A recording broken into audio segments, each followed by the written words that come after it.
परंतु मैं इतना कहना चाहता हूं माननीय अध्यक्ष जी, जिनको पीढ़ियों तक शासन करने का मौका दिया, वो जरा अपने गिरेबान में झांक कर देखे कि हम हिसाब मांगने के लायक है या नहीं। माननीय अध्यक्ष जी, धारा 370 को हटाने का मसला कोर्ट में है। मसूदी साहब हाई कोर्ट के जज रहे हैं, सुनने के लिए नहीं बैठे हैं, मगर मुझे रिकॉर्ड तो क्लियर करना ही पड़ेगा। उन्होंने कहा कि सुप्रीम कोर्ट में मामला लंबित है। मनीष तिवारी जी ने भी कहा, वो भी चले गए, आगे अच्छा हुआ, लंबित है। माननीय अध्यक्ष जी, उनको कोर्ट का प्रोसीजर मालूम है और ये मामला कोर्ट में लंबी बहस हुआ और बाद में 5 जजों की बेंच को सुपुर्द किया गया है। अगर इतनी अनकॉन्स्टिट्यूशनलिटी इसमें दिखाई पड़ती है तो सर्वोच्च अदालत को पूरा अधिकार था कानून पर रोक लगाने का और वो रोक लगा दी थी, परंतु यहां पर कोई स्टे नहीं है। सर्वोच्च अदालत ने यह नहीं कहा है कि इस कानून का अमल नहीं हो सकता, उन्होंने उसको विचाराधीन रखा है। जब सर्वोच्च अदालत पूछेगी तब हम जरूर जाएंगे, जवाब देंगे और सर्वोच्च अदालत निर्णय करेगी। मगर कहीं पर भी एक कानूनी स्थिति नहीं है कि इसका अमल नहीं हो सकता।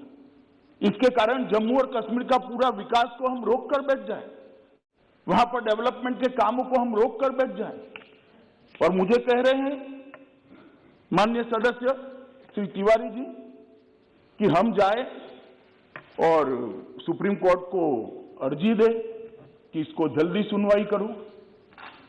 माननीय अध्यक्ष जी, मैं उनको कहना चाहता हूं कि हम तो सुप्रीम कोर्ट के सामने है ही एक पक्ष लेकर कि इस देश में धारा 370 नहीं होनी चाहिए, इसलिए हमने हटाया, मगर आप तो सुप्रीम कोर्ट के सामने ही नहीं हो भाई।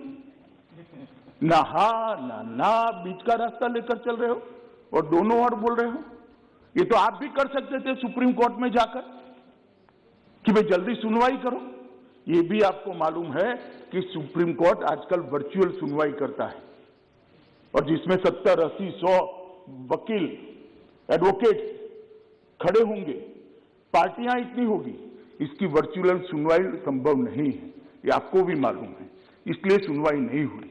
इसका एक बड़े हिस्से का सुनवाई हो चुका है, 5 जज का बेंच भी बन चुका है और जैसे ही सुप्रीम कोर्ट वर्चुअल सुनवाई के मोड से पुनः फिर से एक बार आमने सामने की सुनवाई करेगा, तब जरूर सुप्रीम कोर्ट अपनी प्रायोरिटी के हिसाब से इसको सुनेगा। मगर तब तक कोई काम ना करे क्या? ये किस प्रकार से उदाहरण इस सदन के अंदर दिए जाते हैं। माननीय अध्यक्ष जी, सदस्य टी सुमति और काफी सारे सदस्यों ने कहा कि ये बिल लाने का मतलब ही है कि अब जम्मू कश्मीर को स्टेटहुड नहीं मिलेगा।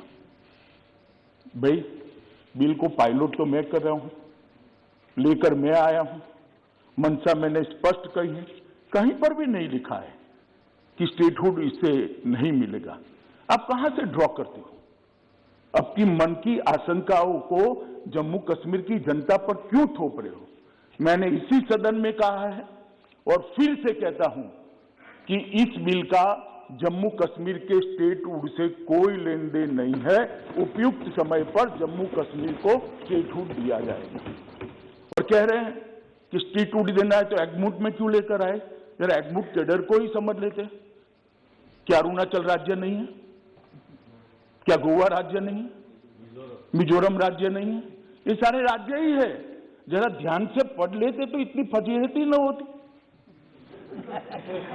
ये सारे राज्य है और एग्मूट कैडर के अंडर में है। जहां पर विशेष प्रकार की भौगोलिक परिस्थिति होती है, एडमिनिस्ट्रेटिव परिस्थिति होती है, वहां पर अफसर भेजने पड़ते हैं और वो राज्य के विकास के लिए जाते हैं। जो अफसर एग्मूट कैडर के हैं वही मसूरी की जगह पे ट्रेनिंग लेकर आते हैं जो जम्मू कश्मीर कैडर के लोग पहले लिया करते थे।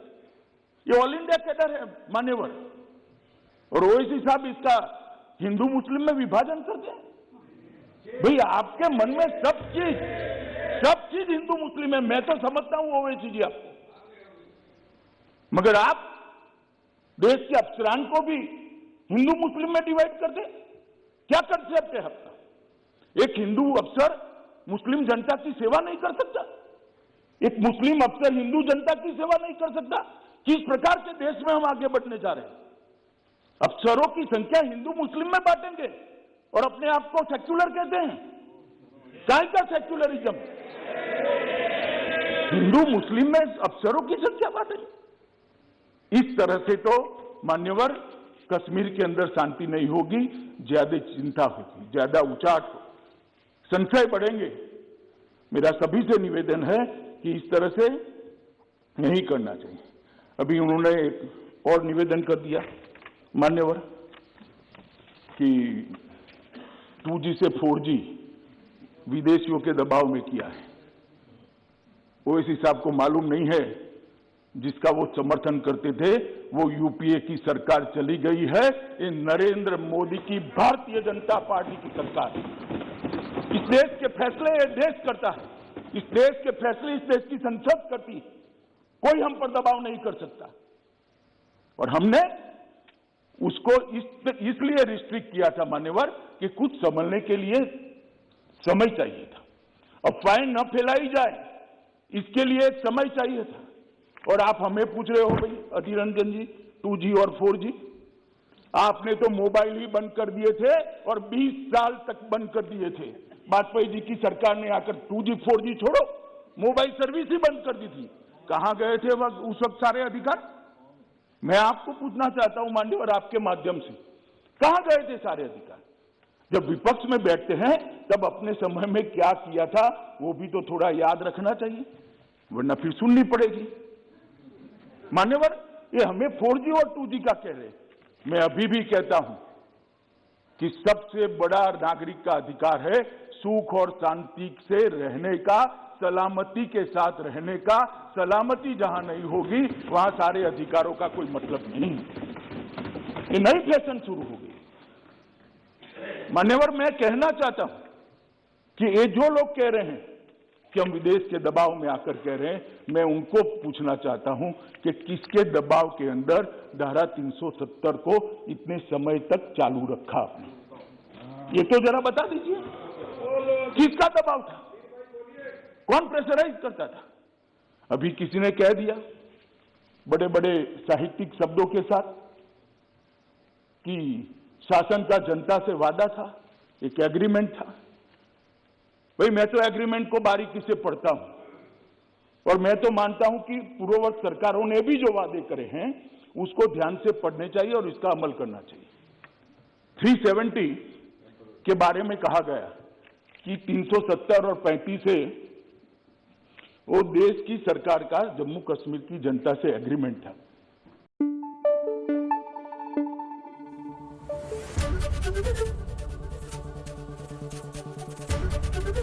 एबीपी न्यूज आपको रखे आगे।